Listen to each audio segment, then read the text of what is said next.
Students, आज की video में मैं आपसे डिस्कस करने वाला हूँ यूज स्टेट के बारे में, जो रिएक्ट में कह सकते हो कि यूज स्टेट ही सब कुछ होता है।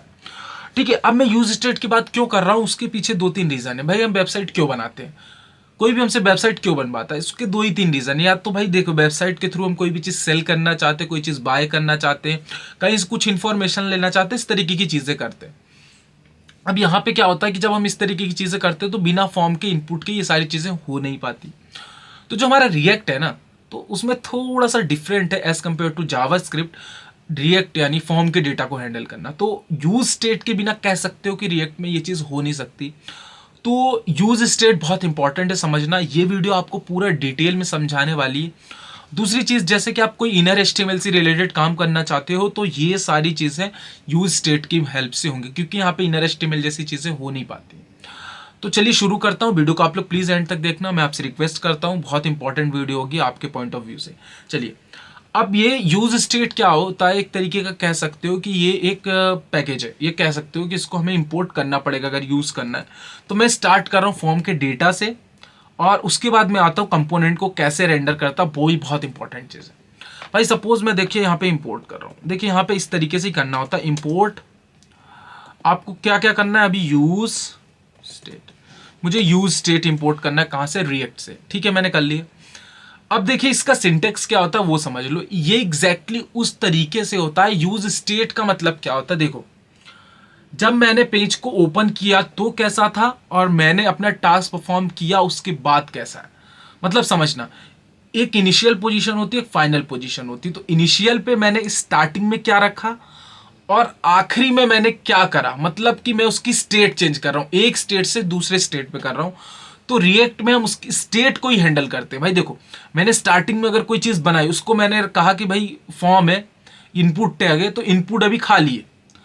फिर मैंने क्या किया, जैसे यूजर ने टाइप किया, यानी कि उसकी स्टेट चेंज हुई, तो जो डेटा उसके अंदर फिल है उसको मुझे क्या करना है कि खाली डेटा से रिप्लेस कर देना। तो जब हम मुझे इस तरीके की चीज करनी होती है, यानी कि स्टेट इनिशियल से फाइनल में जाने में क्या चेंजेस आए, जब मुझे इस तरीके की चीज करनी होती है, तो स्टेट को हैंडल सिर्फ अगर कोई चीज कर सकता है तो वो क्या कर सकता है, यूज स्टेट। मैंने इसको इंपोर्ट किया, इसका लिखने का सिंटेक्स इस तरीके का देखिए। जैसे मैंने सपोज किया लेट।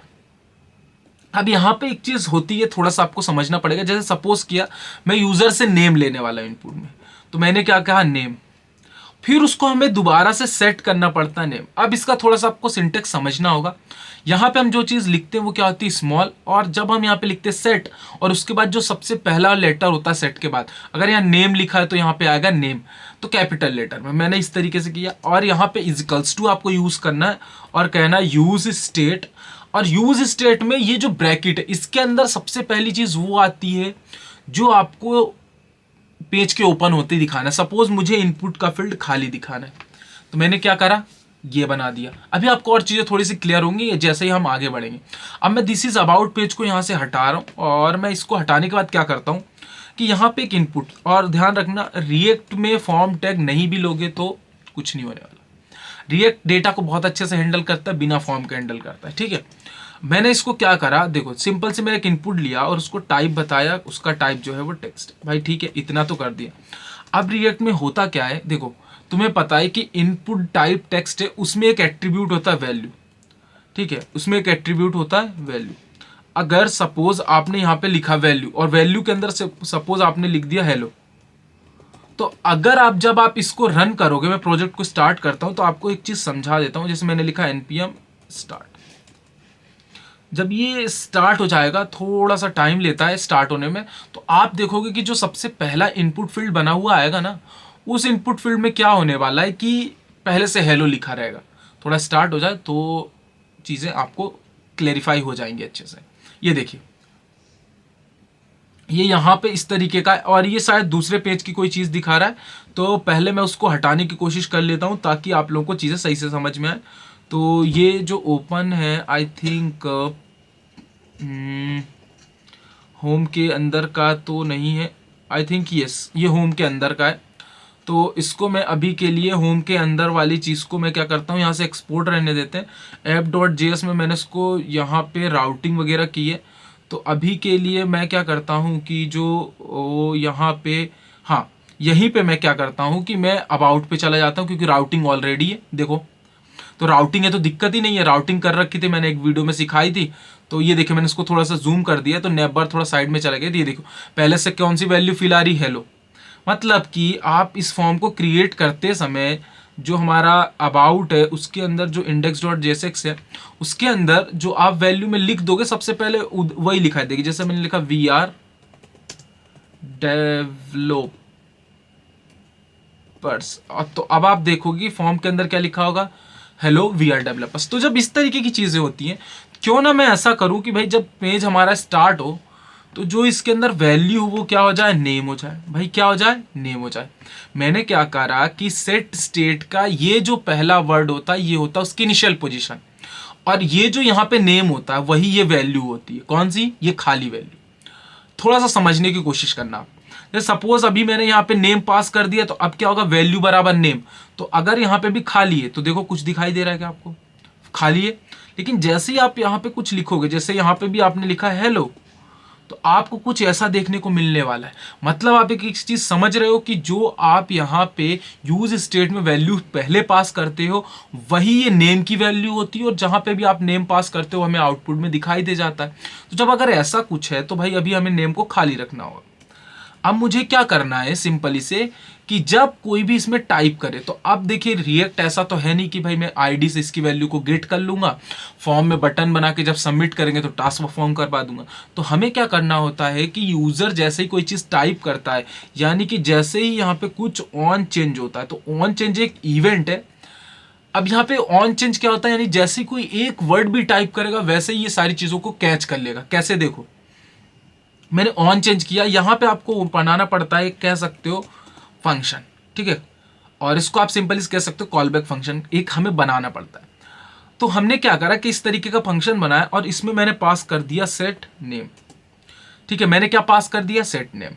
और इसके अंदर सेट नेम के अंदर मैंने क्या करा, यहाँ पे एक ऐसा आर्गुमेंट ई पास कर दिया, और इस E dot target dot value, मतलब मैंने उसको ये बता दिया कि भाई देखो जैसे ही कोई टाइप करेगा, जैसे ही कोई टाइप करेगा तो क्या होगा, इनपुट फील्ड में चेंज होगा, यानी कि ऑन चेंज होने पे एक कॉल बैक फंक्शन ट्रिगर होगा, और क्या होगा कि जो सेट नेम है उसको इस ई डॉट टारगेट, मतलब इसी फंक्शन, इसी इनपुट फील्ड की वैल्यू को तुम्हें टारगेट करना है, और वो जो वैल्यू होगी वो किसकी वैल्यू होगी, सेट नेम की होगी। अब अगर आप देखोगे ना यहाँ पे, अगर मैं यहाँ पे लिखूं कंसोल, यहाँ पे लिखता हूँ, ठीक है, और जैसे मैं कुछ इसमें टाइप करता हूँ तो देखिए यहाँ पे कंसोल में कुछ एरर आ रही है। तो आई थिंक मैं इसको देख लेता हूँ, वो क्या किया, ओ यहाँ पे हमने एक गलती कर दी है। यहाँ पे हम डायरेक्टली सेट को नहीं दिखा सकते, क्योंकि सेट पे वैल्यू को इनिशियलाइज करते हैं या वैल्यूज को देते हैं। तो हम डायरेक्टली अगर नेम को यूज करेंगे तो आप देखेंगे कि कुछ यहाँ पे कंसोल में चीजें आने की, यहाँ पे एक बार रिफ्रेश कर लीजिए, कोई दिक्कत नहीं है। देखिए अब मैं जैसे कोई भी चीज यहाँ पे टाइप कर, सपोज ए लिखता हूँ, ये देखिए 2 बार। अब ये जो 2 बार ए, यानी कि कंसोल में अगर कोई वैल्यू देखिए जो भी टाइप कर रहा हूँ वो आ रही है, बट ध्यान रखना हर बार वो चीजें 2 बार आ रही है। तो जब कुछ ऐसा होता है तो देखिए जो 2 बार कंसोल सेम आउटपुट देता है उसका रीजन जो होता है वो ये होता है कि जो हमने index.js में ये स्ट्रिक्ट मोड यूज करते हैं ना, इसकी वजह से कंसोल जो हमारा 2 बार आउटपुट दिखाता है। आपको अगर यकीन ना हो तो इसको आप हटाइए, और जब आप इसको हटा देंगे मैं आपको दिखा देता हूँ। यहाँ पे डायरेक्टली इसको कमेंट आउट कर देता हूँ और सिर्फ यहाँ पे ऐप को लिख देता हूँ। अब देखना जब आप कुछ ऐसा करोगे और अगर आप अब कंसोल पे टाइप करोगे, देखो एक ही बार कोई भी चीज़ आ रही है। तो कभी कभी आपसे कोई पूछ सकते हैं, देखिए जितनी वैल्यू मैं डाल रहा हूँ कंसोल पे सारी आ रही है, मतलब मैं सारी वैल्यूज को कैच कर पा रहा हूँ। अब मैं क्या करता हूँ कि चलो इतनी तो ठीक है, चलो मैं एक काम और कर लेता हूँ। फिर से गया, एक और इनपुट फील्ड के लिए बना लेता हूं। अब सपोज मुझे 2 के लिए बनाना है, तो ध्यान रखना आपको जितने के लिए बनाना है उतने के लिए आपको यहाँ पे क्या करना पड़ेगा, यूज स्टेट का यूज करना पड़ेगा। तो मैं यहाँ पे एक ईमेल के लिए बना लेता हूँ। तो आपको सिंटेक्स थोड़ा सा बस ध्यान रखना है, स्टार्टिंग में एक बार यूज करने लगेंगे तो चीज़ें आपसे बनने लगेंगी। स्टार्टिंग में मैं इसको खाली रखता हूँ। अब मैं क्या करूँगा, देखो सॉरी इसको बाहर कर देता हूँ। अब देखिए मैं क्या करूँगा कि एक और इनपुट फील्ड बनाता हूँ सेम एग्जैक्टली उसी तरीके से, और इसका इनपुट जो टाइप है वो क्या दे देता हूँ, मैं ईमेल दे देता हूँ, ठीक।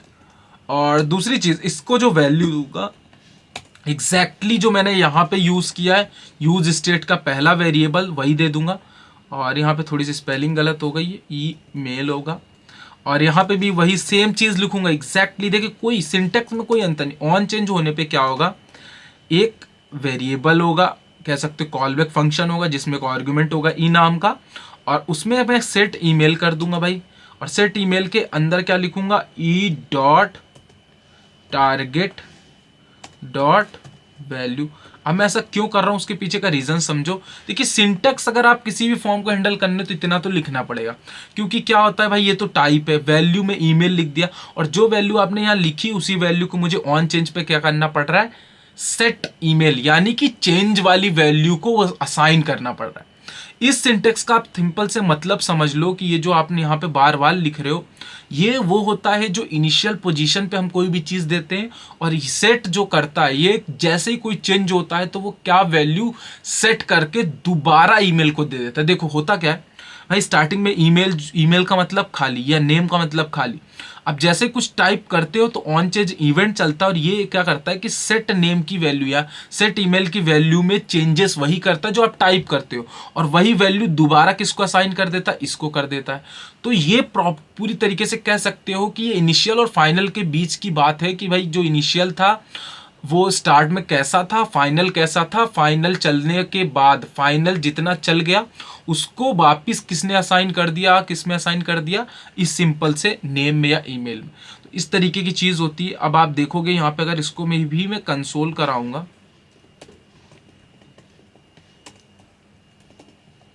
और जब मैं इसको कंसोल कराऊंगा किसको, ईमेल को, तो आप देखोगे कि अब देखो दोनों कैसे टाइप हो रहे हैं। देखो एक में मैंने टाइप किया और ये दूसरे में मैंने टाइप किया। तो जब मैं इस तरीके की चीज़ टाइप कर रहा हूँ तो ये क्या बन गए, यहाँ पे इस तरीके से बन गए। अब मैं चाहूँ तो इसको आउटपुट एक बार दिखाने के लिए मैं इसमें क्या कर सकता हूँ, इसको मैं एक लेट OBJ नाम का बना सकता हूँ ऑब्जेक्ट, और उस ऑब्जेक्ट में मैं एक की और वैल्यूज़ बना सकता हूँ। जैसे मैंने इसमें लिखा नेम्स और उसकी की क्या हो जाएगी, नेम।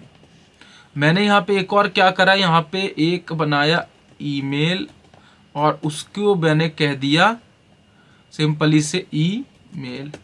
तो इस तरीके से मैंने एक ऑब्जेक्ट बनाया जिसका ये क्या है, की है, ये की है और ये वैल्यूज़ हैं जो ये यूज स्टेट में है। अगर मैं इसको कंसोल करता हूं तो देखिए क्या आंसर आता है, कंसोल डॉट लॉग। किसको कंसोल करना है, OBJ को। तो अब आप यहां पे देखेंगे कि भाई देखो रिफ्रेश कर रहा हूं मैं, अभी देखो खाली है। जैसे मैं कुछ इसमें टाइप करता हूँ, देखना ध्यान से, जैसे ही मैंने डी लिखा ये देखिए इसमें डी आ गया, जैसे इसमें मैंने कुछ लिखा तो अब इस तरीके से देखिए ऑब्जेक्ट क्या हो रहा है, फिल हो रहा है। तो अब मैं इसको ऑब्जेक्ट के फॉर्म में भी कन्वर्ट कर दिया। अब ये जब ऑब्जेक्ट के फॉर्म में कन्वर्ट हो गया तो इस डेटा को आप कहीं भी हैंडल कर सकते हो। ठीक है, तो आप कहीं पर भी काम करो फॉर्म के साथ, रिएक्ट में इस तरीके से आपको काम करना है। चलिए यहाँ पर मैंने फॉर्म बता दिया है आपको कैसे हैंडल करना है, सारी चीज़ें यहाँ पे बता दी है, फॉर्म के डेटा को कैसे मैनेज करना है। एक बार और सिंटेक्स देख लीजिए, फिर मैं आपको यहाँ पे कंपोनेंट रेंडरिंग करके बताता हूँ। ठीक है, अब मैं जो कंपोनेंट रेंडरिंग है वो कौन से पेज पे बताने वाला हूँ, तो वो थोड़ा सा आप ध्यान से समझना। ठीक है, जैसे सपोज मैं अभी होम कॉन्टैक्ट खाली है क्या, हाँ देखिए दिस इज कॉन्टैक्ट पेज खाली है, मैं कॉन्टैक्ट के अंदर करने वाला हूँ। ठीक है, अब मैं क्या करता हूँ कि भाई कॉन्टैक्ट के अंदर एक बटन क्रिएट करता हूँ। तो मैं जा रहा हूँ कॉन्टैक्ट के अंदर, इसको अभी हटाता हूँ और मैं जाता हूँ कॉन्टैक्ट के अंदर वाली फाइल पे। देखिए this is home contact page. मैं क्या करूँगा कि भाई देखो मेरे को सिखाना है कंपोनेंट कैसे रेंडर होता है। यहाँ पे कंपोनेंट इनर HTML से नहीं चलता, वो भी चीज़ समझना। देखो सिंपली से सपोज मैं क्या करता हूँ कि मैं यहाँ पे एक बटन बनाता हूँ, ध्यान से समझना। मैंने एक बटन बनाई, मैंने कहा क्लिक, उसको मैंने कहा क्लिक। अब जैसे ही आपको कोई क्लिक करेगा तो कोई चीज़ दिख रही है, वो दिख जाए, क्या हो, वो दिख जाए। तो मैं क्या करता हूँ कि सपोज मैंने यहाँ पर एक कोई चीज़ इंपोर्ट कर ली, कहीं से भी इंपोर्ट कर लीजिए। जैसे कि मैं आपसे कहता हूँ कि यहाँ पे एक कंपोनेंट करके फोल्डर है, उसके अंदर कुछ हेडर है। चलो एक काम करता हूँ, अभी के लिए मैं कुछ नया बना लेता हूँ जिसको मैं इंपोर्ट करके आपको दिखा सकूँ।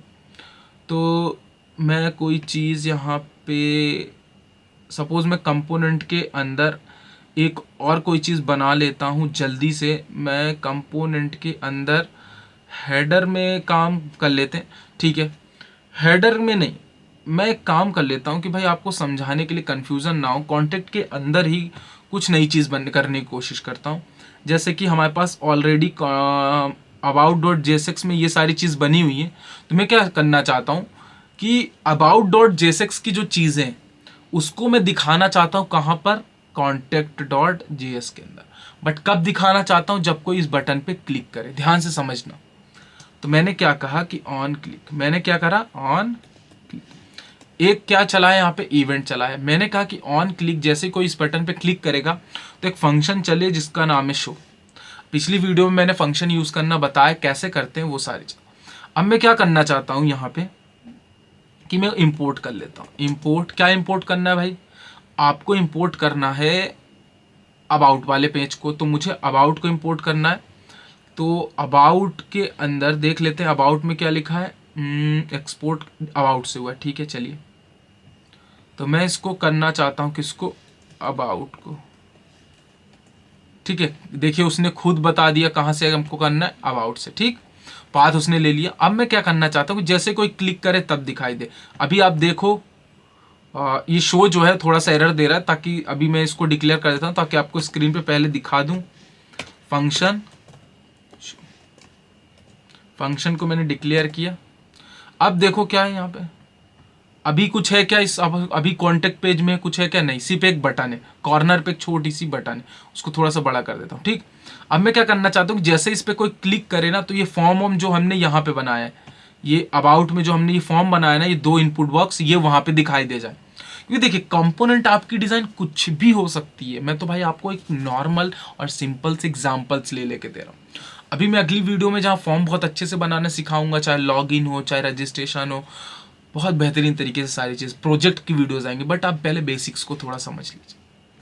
ठीक, तो अब मैं क्या करूँगा, अगर आप यहाँ नॉर्मल जेएस यूज़ कर रहे होते तो डायरेक्टली क्या करते, आप यहाँ पे या तो इनर एचटीएमएल यूज़ कर सकते थे या फिर स्टाइल डिस्प्ले नन या फिर इन तरीके की चीज़ें। तो यहाँ पे भी डिस्प्ले वाली चीज़ कर सकते हो, बट यहाँ पे मेनली चीज़ है कि वो भी थोड़ा सा मुश्किल हो जाएगा क्योंकि हम डायरेक्टली कंपोनेंट्स को रेंडर कर रहे हैं। तो देखिए करेंगे क्या, हम क्या करेंगे कि यहाँ पे एक लेंगे यूज स्टेट। क्या लेंगे, यूज स्टेट। तो हमें इंपोर्ट करना होगा किसको, यूज स्टेट को। ठीक है, अब यहाँ पे क्या करना होगा कि आपको यहाँ पे बनाना पड़ेगा लेट, सपोज मैं किस नाम का बनाऊं, एस नाम का बना देता हूँ। ठीक है, कॉमा सेट कैपिटल एस। ठीक है, बराबर यूज स्टेट। अब यूज स्टेट स्टार्टिंग में क्या होगा वो समझो, यूज स्टेट स्टार्टिंग में होगा खाली। ठीक है, यानी कि एस की वैल्यू खाली है। अब एस की वैल्यू खाली है तो भाई एस की वैल्यू खाली है तो यहाँ पे हमें आउटपुट स्क्रीन पे ही दिखाना है। आउटपुट आपको स्क्रीन पे दिखाना है तो आपको यहाँ पे दिखाना पड़ेगा एस। अभी एस क्या है स्टार्टिंग में, देखो खाली है। कॉन्टेक्ट में चला जाता हूँ मैं, अभी खाली है, क्लिक नहीं किया। अब जैसे ही आप चाहते हो कि कोई भी इस पर क्लिक करे तो वो चीज़ दिखाई दे, तो आपको क्या करना होगा, सिंपली से इनिशियल स्टेट क्या कह रहा है कि अभी वो खाली है। आउटपुट कहाँ दिखाना है आपको, यहाँ पे स्क्रीन पे। जब स्क्रीन में दिखाना होता है तो जेएसएक्स के फॉर्म में आप डायरेक्टली कर्ली ब्रेसेस करके उस वेरिएबल का नाम दे दीजिए। अभी स्टार्टिंग में क्या है, एस खाली है, यानी कि ये एस जो है वो कौन सी वैल्यू को कंटेन कर रहा है, ये वाली खाली वैल्यू। जैसे ही कोई क्लिक करे तो सेट स्टेट, यानी कि स्टेट को सेट कर दूं और उसमें क्या कर दूं कि भाई जैसे ही कोई क्लिक करे तो सेट स्टेट की वैल्यू क्या हो जाए, अबाउट कंपोनेंट हो जाए। क्या हो जाए, अबाउट कंपोनेंट हो जाए। अब देखना ध्यान से, है ना। जैसे मैं बटन पे क्लिक करूंगा आप देखोगे कि यहाँ पे फॉर्म अपने आप आ गए। अब देखिए ये आपकी कितनी बड़ी भी डिज़ाइन हो सकती है, इसमें परेशान होने की कोई ज़रूरत नहीं भाई। कितनी बड़ी भी डिज़ाइन हो सकती है, आप जो भी चीज़ क्लिक करने पे दिखाना चाहते हो वो चीज़ दिख जाएगी। और अगर आप इन चीज़ों को हाइड करना चाहते हो तो वो भी कर सकते हो। देखो कैसे, फिर यहाँ पे कोई चीज़ देखिए रिएक्ट में थोड़ा सा हमें लॉजिकली अपना स्ट्रॉन्ग करना पड़ेगा। आप ऐसा कुछ करना चाहते हो कि भाई इस पर दोबारा एक आध बटन बना देते जिस पर हम क्लिक करें वो दोबारा से गायब हो जाए, तो उसके लिए आपको सिंपली से इसको कॉपी करना होगा और एक पेस्ट करके और इसको एक फंक्शन दे दीजिए जिसको कह दीजिए हाइड, और एक काम और कर लीजिए कि इसको भी दे दीजिए हाइड। ठीक है, और जब आप ऐसा करोगे तो आपको सिंपली से एक और क्रिएट करना पड़ेगा बस फंक्शन। तो मैं जल्दी से क्रिएट कर देता हूँ फंक्शन, जिसको कहोगे आप हाइड। और जब हाइड होगा तो क्या होगा, देखिए सिंपली से कि जो सेट स्टेट ऐसे वो क्या हो जाए, देखो खाली। नॉर्मल सी चीज़ है भाई, कोई टफ नहीं है। जब कोई शो क्लिक करे तो वो दिख जाए और जब वापिस कोई हाइड क्लिक करे तो वो दोबारा से खाली हो जाए।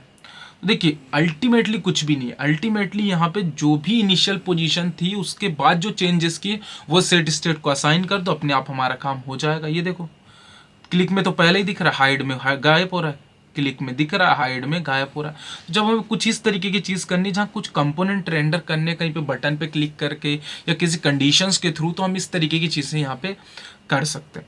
ये थोड़ा सा बेसिक था यूज स्टेट और यूज इफेक्ट का। अभी जो मैं अपने प्रोजेक्ट्स लेके आऊँगा उसमें आपको रियल एप्लीकेशंस और अच्छे से बताने वाला हूँ।